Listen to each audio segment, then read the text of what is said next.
Welcome. You're with the Nasty Pastor, and I'm back with another chapter. Read from out of Exodus. You feel what I'm saying? We we're about halfway through. You get what I'm saying? We're about halfway through, and the next book is the Leviticus. That's the third book that Moses wrote. You know what I mean? And I'm gonna be honest with you. You know. Let me see something right quick.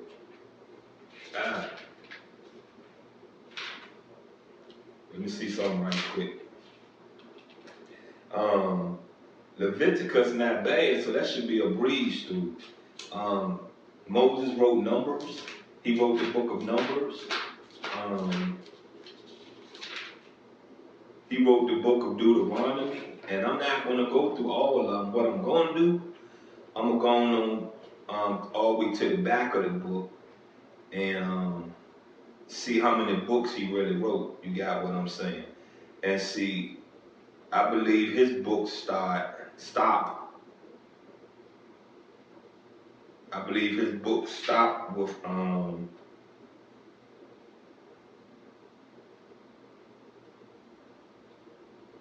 mm, mm.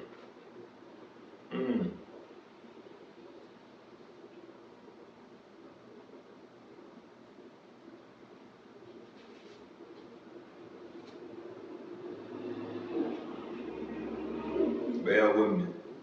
Yeah, you're right. I believe them his books, Deuteronomy, Deuteronomy, Deuteronomy, he wrote 5 books that's in our Holy Bible, and Deuteronomy is the last one. So just know I will be giving you these 5 book readings. You got what I'm saying? If time persists, if the message is not concrete, then I'm gonna have to push on through the whole Old Testament. You feel what I'm saying? When I sense a change, when I see a change, that's when I'm gonna slow the reading down, because I've given you enough food that you could process, that you could pass along to the younger generation. And I need to leave something for the younger generation to add on to. Look, let's get into this Exodus reading, and we're on chapter 17. The title is Water from the Rock. When all the congregation of the children of Israel set out on their journey for the wilderness of Sin, according to the commandment of the Lord, and camped in Rephidim, but there was no water for the people to drink. Therefore the people contended with Moses and said, Give us water that we may drink.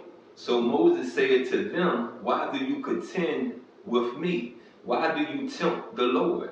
And the people thirsted there for water, and the people complained against Moses and said, Why is it you have brought us up out of Egypt to kill us and our children and our livestock with thirst? Let's stop right there. You got what I'm saying? Because I want to give you an analogy, and I'm going to mock this so we can just dive right back in.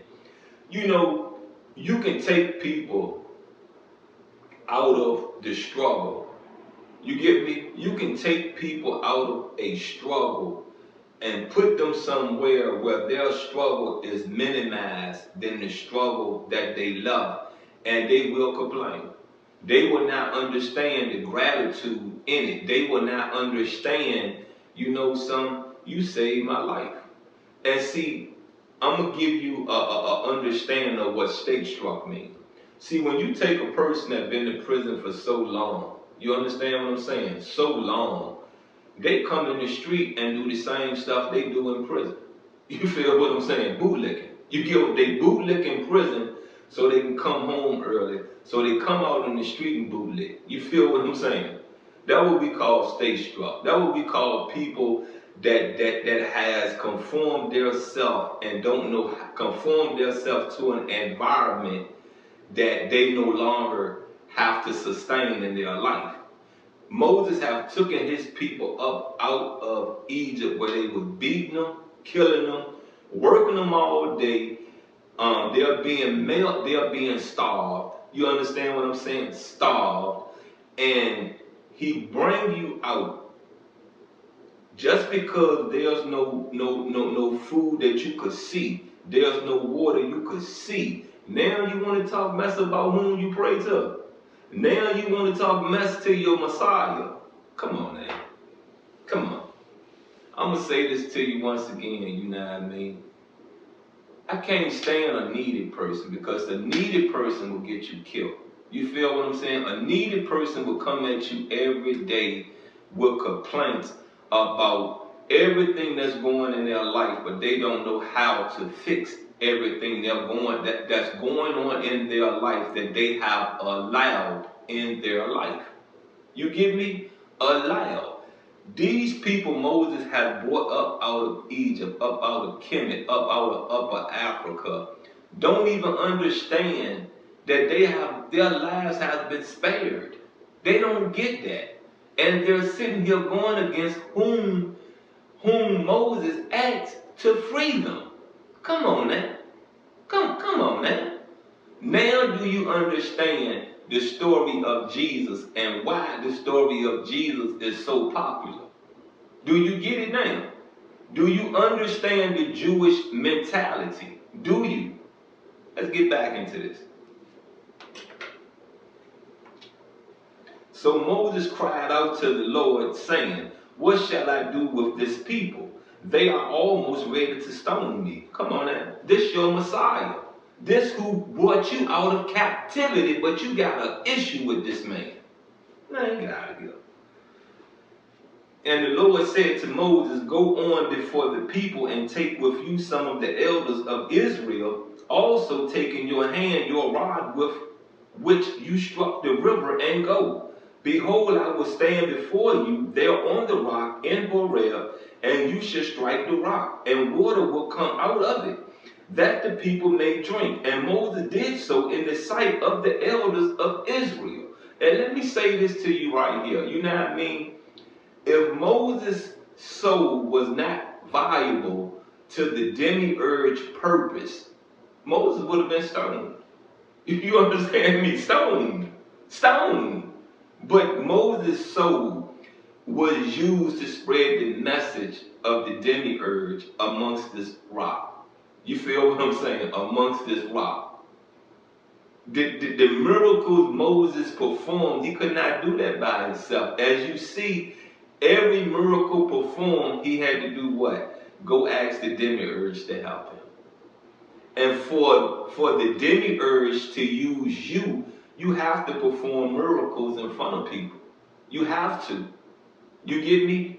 The demiurge message did not end it once Moses freed his people out of Kemet, out of Upper Africa, out of ancient Egypt. You got what I'm saying? It did not stop that day.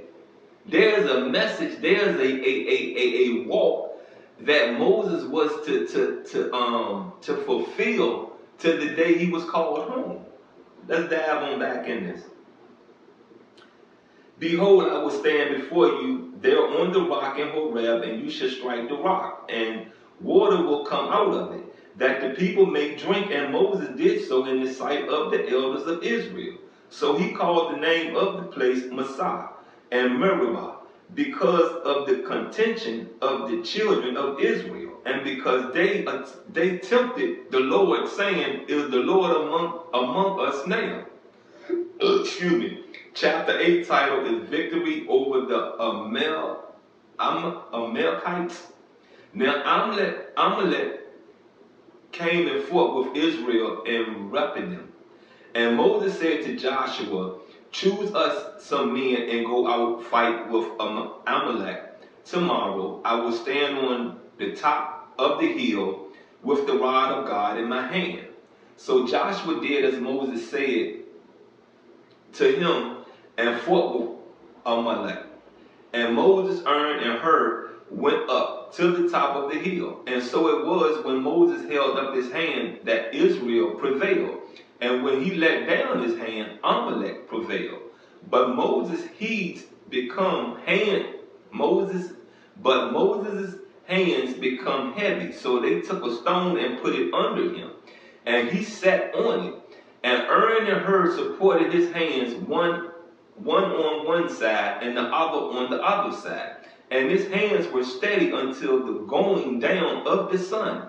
So Joshua defeated Amalek and his people with the edge of the sword. Then the Lord said to Moses, write this for a memorial in the book and recount it in the hearing of Joshua, that I will utterly blot out the remembrance of Amalek from under heaven. You get it? From under heaven. That means for real, if you're going to wipe out, where it go? Where it go?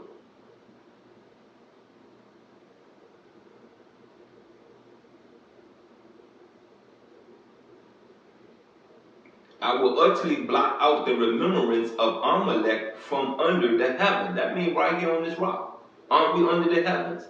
That means Amalek was never to be spoke of. His history is done. You feel what I'm saying? Done. Let's get to diving in and finish this up. But I will say this: there's a book called Joshua. So if we're going to get into Joshua, then we should hear about Amalek again, right? Cool. And Moses built an altar and called this name, the Lord is my banner.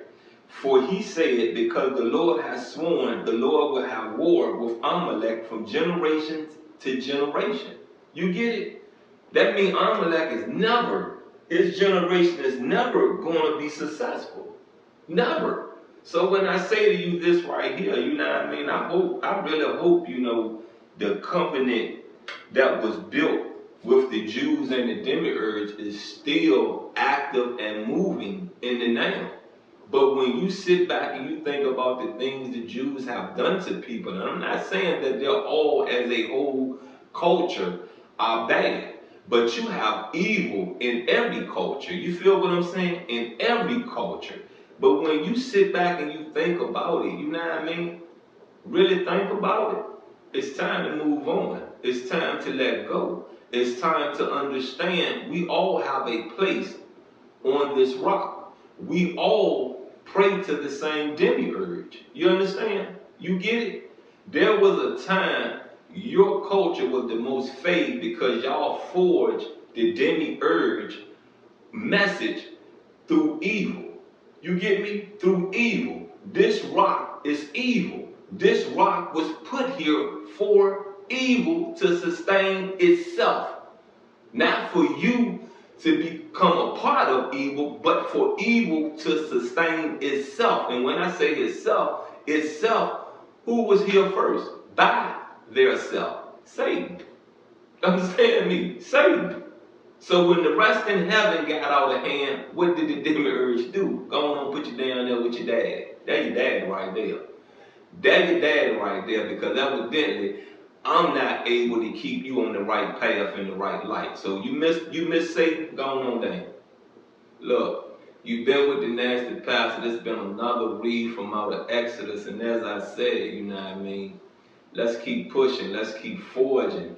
Let's get an understanding of our environment. Let's get an understanding of the people that are in our environment. And let's stop allowing people to ruin our lives. I'm out, and I love you.